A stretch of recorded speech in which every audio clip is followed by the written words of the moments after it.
स्मशान से जब कोई लौटता है तो स्नान करके आना चाहिए। तो जहाँ नदी होती है वहाँ तो लोग खुद ही स्नान करके आते हैं, और जहाँ नदी नहीं है वहाँ पे गांव में घर में लौटने पर घर के दरवाजे पर ही एक व्यक्ति घड़ा लेके बैठा रहता है, जैसे ही आया वैसे उसके ऊपर डाल देता है। तो वो माना जाता है कि अब पवित्र हो गया तो अब अंदर प्रवेश करेगा। तो वो जो पानी लेके बैठा रहता है ना, वो लोग पूछते हैं कि ये तो नहाने में तो शरीर का मैल धोया जाता है, ये तो केवल पानी डाल दिया, इससे क्या हुआ? कपड़ा पहने हैं, उसी पहने हुए कपड़े के ऊपर पानी डाल दिया, इससे क्या स्नान हुआ? ये पानी क्यों डाला जा रहा है? तो हम लोग कहते हैं कि ये पानी मैल धोने का नहीं है, ये वैराग्य धोने का है। वो जो स्मशान का वैराग्य उसको हो गया है वो पानी से वो धुल जाता है, फिर उससे धुल के जो घर में घुसा फिर जैसे कहते हैं सर स्मशान आनते और मैथुन आनते। जिनको अनुभव होगा वो जानते होंगे कि उसमें भी वैराग्य होता है, ऐसा बताते हैं। तो इन समयों पर वैराग्य होता है, लेकिन टिकता नहीं, थोड़ी देर के बाद फिर जहाँ का तहाँ हो जाता है। अगर यही जो वैराग्य, चाहे भोजन के अंत वाला या जो भी बताया, अगर यही वैराग्य सुस्थिर हो जाए, जैसा उस समय मन है वैसा ही मन हर समय का हो जाए। कहने वाला कह रहा है कि कौन अमुच्छेद बंधनात्, कौन बंधन से मुक्त नहीं हो जाएगा। लेकिन वैराग्य आता तो है, टिकता नहीं, बिजली की चमक जैसा चमक के चला जाता है, कौंधता है बीच बीच में, रुकता नहीं। इसलिए वैराग्य को सुस्थिर बनाना ये मूल बात है। ठीक है। विषयाख्यग्रहो येन सुविरक्तिसिना हतः स गच्छति भवां बोधे पार मृत्यु वर्जितः। ये जो विषय रूपी ग्राह है ये ग्रस लेता है। तो कहा कि इसीलिए जो समुद्र से पार जाने वाला तितीर्षु है, तैरने का इच्छुक, उसको क्या करना चाहिए? उसको ये करना चाहिए कि हाथ में एक तलवार लेकर के कूदे समुद्र में। एक तलवार हाथ में ले ले और फिर कूद पड़े।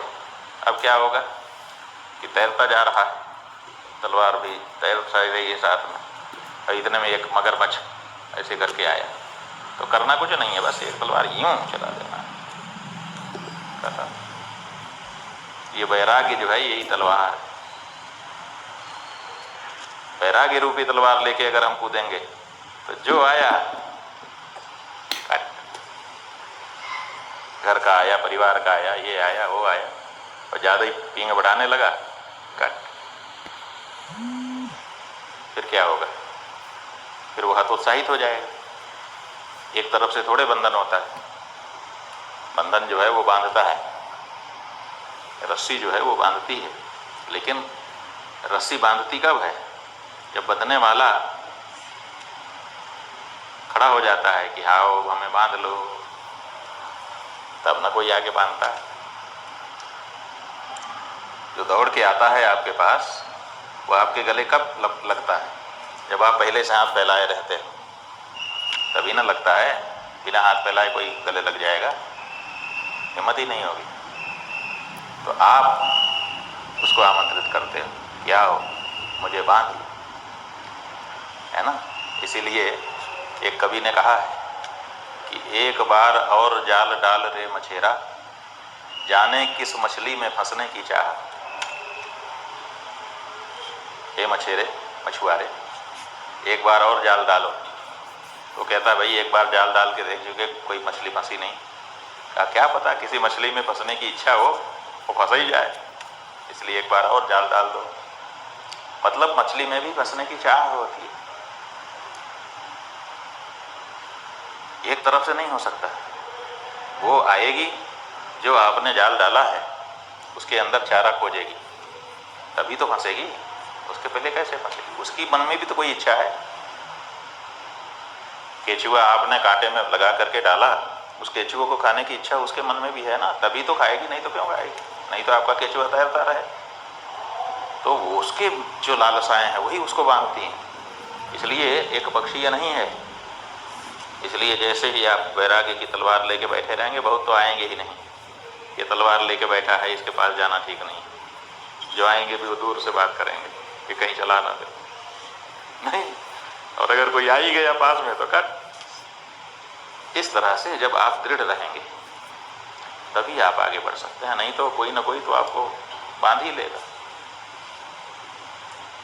ये तो दलदल है संसार, इसमें तो बांधने वाला कोई बांधता थोड़े है, चलने वाला खुद ही जो है बंध जाता है। इसमें दलदल का नियम है, आप लोग वो भी समझ लीजिए। दलदल का नियम यह है कि आप दलदल के ऊपर जाके खड़े हो जाओ, दलदल में नहीं फंसोगे आप। जब उस पर चलना शुरू करोगे, एक पैर पे वजन देके एक पैर उठाओगे, तब आपका पैर धंसेगा। अगर जैसे के तैसे ऐसे खड़े रहो धंसेगे नहीं आप। दलदल में तब धंसता है जब चलने का प्रयास करता है। तो ये संसार में जो सुस्थिर हो गया उसको ये संसार बाधा नहीं बांध डालेगा। जो इसमें व्यवहार करेगा व्यवहार से फंसता है। इसलिए संसार के व्यवहार हमको संसार में फंसा देते हैं। इसलिए व्यवहार से दूर हो जाए, या ऐसा व्यवहार रखे जिसमें बंधन की संभावना ना रहे। व्यवहार तो है, सबका आदर सम्मान, लेकिन उस आदर सम्मान में ज़्यादा चाशनी न मिला दे बस। बंधन वहाँ होता है जब चाशनी ज़्यादा मिल जाती है। और एक तार होता है चाशनी में, अमुक गर्मी में अमुक तापमान पर जब जाएगी ना, तब उसको ऐसे माताएं ऐसे लेकर के ऐसे करके देखती हैं, एक तार बना कि दो तार बना कि तीन तार बना कि चार तार बना। तो जितना उनको चाशनी जैसी चाहिए भाई, तो उसमें जब चाशनी डालेंगे तार वाली में, तो तार माने बंधन वाली, उसमें वो बंधेगा। पहले नहीं बंधता है, ऐसे कच्चा रस हो उसमें यूँ कर दो कुछ नहीं बंधेगा। तो चाशनी से बनता है, इसलिए उसका एक सेंटीग्रेड है, उसी तापमान पे ये सब चीज़ होगी, अन्यथा नहीं होती है। आप किसी से भी व्यवहार करो। तो बंधन जो है वो संसार में हमारे प्रयास से आ जाता है। अगर हम उससे पहले से सतर्क रहें, कोई बंधन नहीं, ऐसे ही घूमते रहें।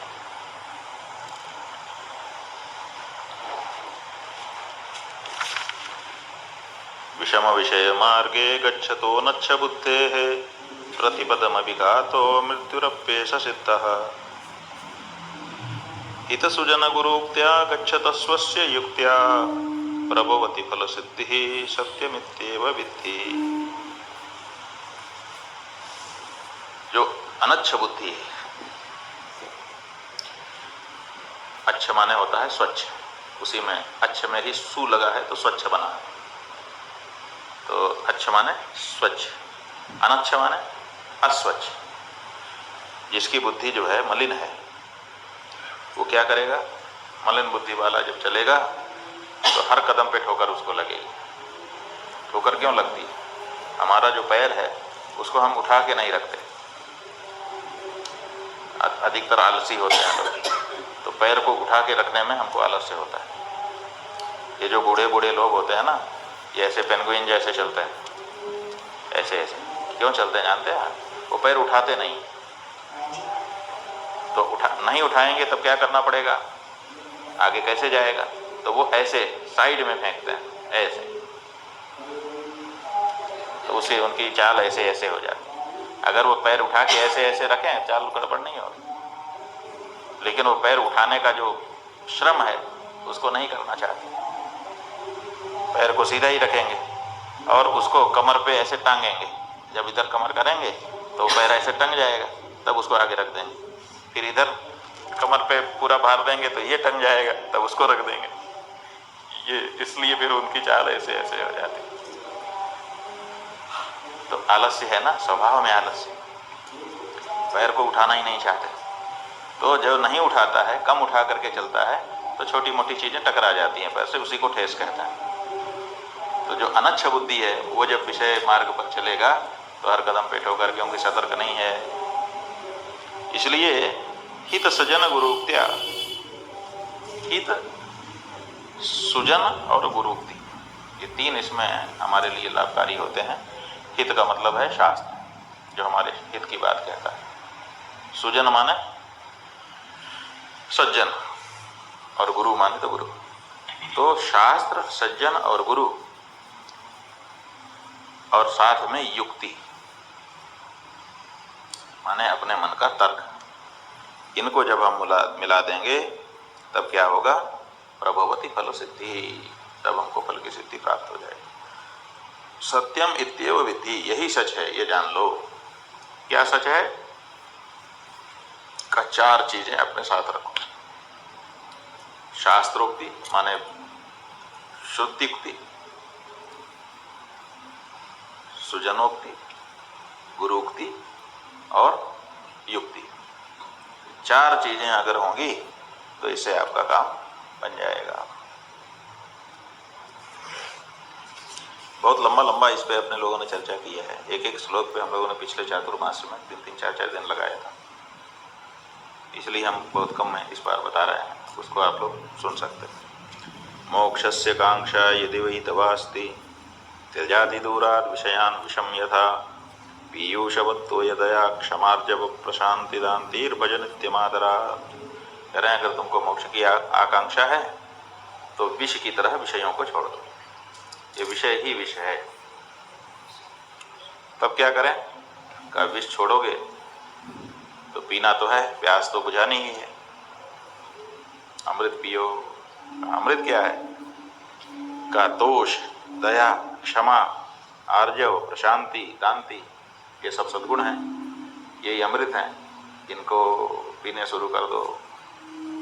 अनुक्षणम यत् परिहृत्य कृत्यम अनाद्य विद्या कृतवंद मोक्षणम देह परार्थो यमुष्य पोषणे यज्जते सस्वमने नहंति।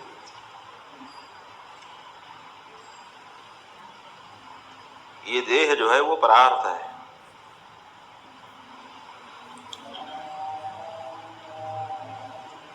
देह जो है वो परार्थ है। देह परार्थोयम अमुष्य पोषणे यह सज्जते, इस देह के पोषण में जो लग जाता है, सस्वमने नहंति, वह अपने आप को मारता है, आत्महत्यारा होता है। पोषण किसका होना है? अपना। और अपन कौन है? अपन देह है? अपन देह नहीं है। मुंबई की भाषा में अपन देह नहीं है। जब अपन देह ही नहीं है तो अपन पोषण किसका कर रहा है? देह का। तो देह तो हम है ही नहीं। जब हम देह ही नहीं है तो इसका पोषण क्यों कर रहे हैं? इसका मतलब पोषण किसी और को करना है, तो हम, इसका मतलब हम मर जाएंगे, आत्महत्या ही तो है। इसलिए देह के पोषण में मत लगो, अपने पोषण में, आत्मा के पोषण में लगो, आत्म विचार करो। शरीर पोषणार्थी सन यह आत्मानं दिदृक्षते ग्राहम दारुधिया धृत्वा नदीम तरतुम सइच्छति। जो व्यक्ति शरीर के पोषण को करता हुआ नदी को पार करना चाहता है तो समझ लो कि वो मगरमच्छ के पीठ पे बैठ करके नदी पार करने जा रहा है। समझ रहा है कि लकड़ी है, ये तैरती है, इसी के ऊपर बैठ करके नदी पार कर लो, और वो लकड़ी नहीं, वो है मगरमच्छ। अब किनारे पे आया है, अब उसी के ऊपर बैठ गए और ऐसे शुरू कर दिया, तो जैसे ही गहरे पानी में गया वैसे उसने यूं उलट दिया और फिर मुंह से आपको निकल गया। आप पार नहीं जा पाओगे। इसलिए शरीर पोषणार्थी होकर के, शरीर का पोषण करने वाला होकर के जो आत्मा को जानना चाहता है वो मगरमच्छ की पीठ पर बैठ करके नदी पार कर रहा है। कभी भी मगरमच्छ उसको उलट करके खा जाने वाला है। मोह एव महामृत्यु मोक्षोर्वपुरादिषु मोहो विनिर्जतो येन स मुक्तिपदमर्हति। ये मोह ही महामृत्यु है, इसको जिसने जीत लिया वही मुक्ति को प्राप्त करेगा। मोहम जहि महामृत्युम देहदार सुतादिषु यम जित्वा मुनयो यान्ति तद विष्णु परमं पदम। ये मोह जो है ना, यही महामृत्यु है। ये मोह किससे होता है? पत्नी से, बच्चों से, घर से, इनसे मोह हो जाता है। मोह का मतलब इनको छोड़ना मुश्किल हो जाता है, इनको हम छोड़ नहीं पाते। ये जो इनको छोड़ नहीं पाते हैं, तो इसका क्या मतलब है? इसका मतलब ये है कि एक खूंटा गाड़ दो और खूंटे में एक रस्सी बांध दो और उस रस्सी से ये जो हमारे बैल महाराज हैं, बैल बाबा, इनको बांध दो। अब ये क्या करेंगे? अब ये जाना चाहेंगे दूर, चलेंगे तो थोड़ी दूर तक तो चलेंगे, 1-2 कदम, उसके बाद इनका गला ऐसे फंस जाएगा। क्या है? रस्सी बंधी है खूंटे में। अब जितनी लंबी रस्सी है उतना ही जा सकते हैं, उससे ज्यादा नहीं जा सकते। पत्नी बैठी है घर में, देखो कल दोपहर तक आ जाना। इतनी ही छूट है, इससे ज्यादा छूट नहीं है। तब क्या करेंगे? अब आपको एक दिन और रुकना है तीरथ में, लेकिन नहीं रुक सकते क्योंकि छूट इतनी ही मिली हुई है ना। तो ऐसी परिस्थिति में बंधन हो गया कि नहीं हो गया? जैसे खूंटे से बंधा पशु, ऐसे ही ये जो जिनसे हमको मोह है वही हमारे खूंटे हैं, उनसे हम बंधे हुए हैं। थोड़ा भी इधर उधर मुश्किल है। हाँ, इतना है कि आप गोल घूम सकते हो। आप इस तरफ ना जाके उस तरफ चल दीजिए, उतना चल पाएंगे आप। अभी इधर जा रहे थे 5 कदम, अब 5 कदम वापस आइए, फिर खूंटे से 5 कदम उस तरफ चल जाइए, वो सब कर सकते हैं, लेकिन उसी खूंटे के घेर पार। ऐसे ही परिवार के एक घेरा बन गया, उसी घेरे में आपको रहना है, उस घेरे को कभी पार नहीं कर सकते।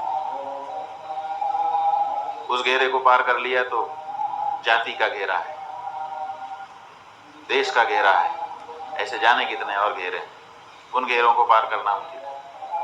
कुलम शीलम भयम लज्जा, कुल शील भय लज्जा, ऐसे जाने कितने खूंटे हैं, हम उन खूंटों से बंधे 8 हैं। ये कहते हैं अष्ट उपाशाः प्रकृतिताः, 8 खूंटे में हम बंधे हुए हैं जी। इस खूंटे से निकले तो उस खूंटे, उस खूंटे से निकले तो उस खूंटे, उस खूंटे से निकले तो उस खूंटे, नहीं? तो इसके बिना विष्णु पर का परम पद जो है पाया नहीं जा सकता है, आपको इसको तोड़ना होगा। त्वं मांस रुधिर स्नायु मेदो मज्जास्ति संकुलम पूर्णम मूत्र परिशाप्याम स्थूलम निंद्यमिपम बपुः।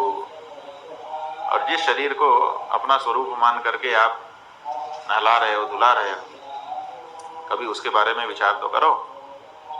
क्या है? ऐसे देखा, अपने शरीर को देखना शुरू किया, क्या है? त्वचा है। थोड़ा सा इसके अंदर देखते हैं तो ऐसे खुरच दिया, खुरचने से क्या मिला? मांस मिली। ओहो, मांस के नीचे और थोड़ा खुरेदा तो खून निकलने लगा। तो इसमें तो त्वचा थी, त्वचा को हटाया तो मांस निकले, मांस निकाला है तो रुधिर निकल गया, और गहरे गए स्नायु, नसें निकल गई, उसके और पास गए मेद निकल गया, मेद के और पास गए तो हड्डी निकल गई। यही सब तो है। काट करके पीट कर चीर करके देख लिया। जो डॉक्टरी पढ़ते हैं लड़के, वो शरीर को चिरते फाड़ते हैं, देखते हैं कि क्या है, क्या है, और कुछ नहीं है। और इसके भी अंदर जाने लगे तब बीच में चले गए, मध्य में, इधर से बराबर नाप लिया, इधर से बराबर नाप लिया, और इधर से बराबर नाप लिया, और इधर से बराबर नाप लिया, सेंटर निकाल लिया। किसी चीज का सेंटर निकालना है तो ऐसे 2 धागे विरुद्ध दिशा में बांध देते हैं, तो जहां वो दोनों धागे टकराते हैं उसी को सेंटर कहते हैं। तो सेंटर में आ गए, तो सेंटर में देखा एक नाभि है, यही सेंटर है। उस नाभि के पास खोला तो क्या निकला? 2 थैलियां निकली। एक थैली में मल भरा था, एक में मूत्र भरा था। यही है, ये इतनी बड़ी तिजोरी है और इसमें यही आपका दाना है। और कौन सा दाना? इसी को संग्रह करके बैठे।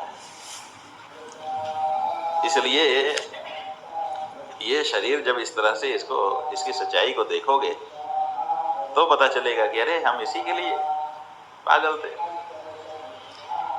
पंचीकृतेभ्यो भूतेभ्यः स्थूलेभ्यः पूर्वकर्मणा समुत्पन्नमिदं स्थूलं भोगायतनमात्मनः। ये जो स्थूल शरीर है ये पंच महाभूतों से उत्पन्न है। पंचीकृत पंच महाभूत का मतलब एक पंचीकरण की प्रक्रिया है, वेदांत शास्त्र में बताई जाती है। पंच महाभूत हैं पृथ्वी, जल, तेज, वायु, आकाश। ये पांचों परस्पर पांचों में मिलते हैं। तो आधा भाग अपने स्वयं रहते हैं, आधा भाग निकल करके चार टुकड़े हो जाते हैं और चार टुकड़े होकर के बाकी चार में मिल जाते हैं। इसी का नाम है पंचीकरण। तो ये जो संसार में जो पंच महाभूत हैं ये अलग अलग नहीं है। आकाश अलग नहीं है, वायु अलग नहीं है, पृथ्वी अलग नहीं है। इनमें चारों दूसरे भी मिले हुए हैं। पांच हैं कुल, पांच में से एक में तो मिल ही रहा है, बाकी चार आगे मिलते हैं। तो ये जो आकाश है जिसको हम देख रहे हैं ये शुद्ध आकाश नहीं है। इसमें आधा भाग आकाश है और बाकी आधा भाग दूसरे है। इसीलिए आप कहीं पर भी अगर हाथ में शीरा लगा दें और शीरा लगा के ऐसे ऐसे करते रहें खाली में, तो थोड़ी देर में उसमें मैल चिपकने लग जाएगा। वो आकाश में कहाँ से मैल आ गया? तो आकाश में इसी पंचीकृत पंच महाभूत हैं। तो उसमें धूल के कण हैं। सूर्य भगवान की किरणें जब अंधेरे कमरे में किसी छेद से आती हैं तो आप देख पाते हैं कि उसमें कितने सारे पृथ्वी के कण हैं। वो आकाश में व्याप्त हैं। वो क्यों व्याप्त हैं? पंचीकृत हैं, इसलिए आकाश में एक अंश पृथ्वी का भी है। इसी तरह से आर्द्रता आदि रहती है, वो जलांश है। तो पांचों के पांचों में अंश रहते हैं पंचीकृत पंचमहाभूत। उसी पंचीकृत पंचमहाभूत से पूर्व कर्मों के फल का भोग करने के लिए ईश्वर ने हमको शरीर दिया है।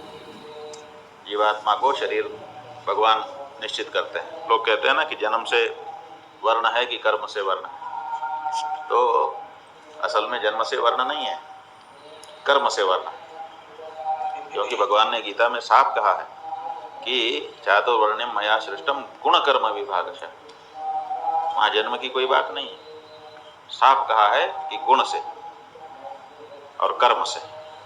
तो गुण है सत्वरजतम और कर्म है अनंत है। जाने कितने किसके कर्म है, कोई अंत है? कुछ न कुछ लोग कर ही रहे हैं, सब अलग अलग ढंग से कर रहे हैं। अनंत कर्म है। तो ये जो हमारे अनंत कर्म हैं भगवान इनको देखते हैं और फिर उनमें से कुछ कर्म छांटते हैं कि लो भाई इस समय हम तुमको ये वाला शरीर देते हैं, इससे इन कर्मों का भोग करके आओ। तो अलग अलग शरीर से अलग अलग कर्मों के फल भोगे जाते हैं। किस शरीर से कौन सा कर्म भोगा जाएगा, कर्म विभाग में ये भी बताया गया है कि ये कर्म का फल इस शरीर में जाके भोगा जाता है। सब पहले से तय है। तो अगर हम लोग उसको पढ़ लें तो हमको पता है कि कौआ बना है कोई तो किस कारण से बना है, सियार बना है तो किस कारण से बना है, मनुष्य बना है तो किस कारण से बना है। सबका कारण सुनिश्चित है। तो भगवान क्या करते हैं कि जैसा जिसका कर्म होता है वैसे शरीर में डाल देते हैं। तो माने खाने बने रहते हैं ना। जब आप देखते हैं कि जैसे सेव की फैक्ट्री में चले जाइए, जहाँ सेव उगाते हैं किसान लोग, तो अपने खेत में उगाते हैं। उगाने के बाद उसको बेचने के लिए वर्गीकरण करना पड़ता है। सबसे बड़ा ज़्यादा पैसे का मिलेगा, फिर उससे छोटा, फिर उससे छोटा, फिर उससे छोटा, अभी जो वर्गीकरण है कैसे करते हैं हम? तो पहले तो ऐसे छांट छांट के करते थे अंदाजा से। अभी उन्होंने सिस्टम बना दिया ज़्यादा करने के लिए कि ऐसे एक पटरा ढाल वाला रख देते हैं और उसके ऊपर सेव डाल देते हैं और लुढ़का देते हैं। अब वो लुढ़कते लुढ़कते जिस तरह के छेद का होगा उसी में गिर जाता है। तो छोटा सबसे पहले गिर जाएगा, फिर उससे बड़ा बाद में गिर जाएगा, उससे बड़ा और बाद सबसे बड़ा अंत में गिर जाएगा। वर्गीकरण हो गया, छट गए। तो जैसे छांटने के लिए ये व्यवस्था सामान्य से किसान ने बना रखी है कि जो जिस योग्यता वाला हो वो उस तरह के छेद में गिर जाए, वैसे ही भगवान ने बना रखी है कि जो जिस तरह के कर्मफल भोगने के लिए इस समय प्रारब्धवश आगे जा रहा है, वो अमुक योनि में चला जाए, उस योनि में जा करके वैसा ही बन जाता है और वैसे ही बन के वही वही फल भोगने लग जाता है सिस्टम। इसलिए कर्म से जन्म हुआ। ब्राह्मण योनि में कोई क्यों गया? उसके ऐसे कर्म है इसीलिए गया, नहीं तो नहीं जाता। इसलिए जन्म से नहीं, कर्म से तय होगा। जन्म से तो पहचान मिली कि हम अमुक कर्म में जन्मे हैं, लेकिन उसका सुनिश्चय है कि इसी योनि में ये जन्मेगा, ये तो कर्म से हुआ। इसलिए कर्म से ही योनि है। और ये शरीर भोगायतन है, भोग भोगने के लिए हमको मिला है। सभी जो शरीर हैं उनमें सब तरह के भोग भोगने की क्षमता नहीं, किसी में कुछ है, किसी में कुछ है। अब कल हम लोगों ने चर्चा की थी कुरंग, पातंग, पतंग, भीन, भृंगा, हता, पंचभिरेव पंच। ये जो 5 हैं इनका उदाहरण दिया। ये 5 एक एक विषय के लिए बने हैं। हाथी जो है स्पर्श का सुख भोगने के लिए बना है। भौरा जो है वो गंध आघ्राण के लिए बना है। आप उतना नहीं सूंघ सकते जितना वो सूंघ सकता है, क्योंकि वो उसी के लिए बना है, सुगंध चाहता है। तो उसको वैसे ही शरीर दे के भेज दिया कि जाओ, जगह जगह फूल फूले हैं, एक से एक सुगंध है, जरा आनंद लेके आ जाओ।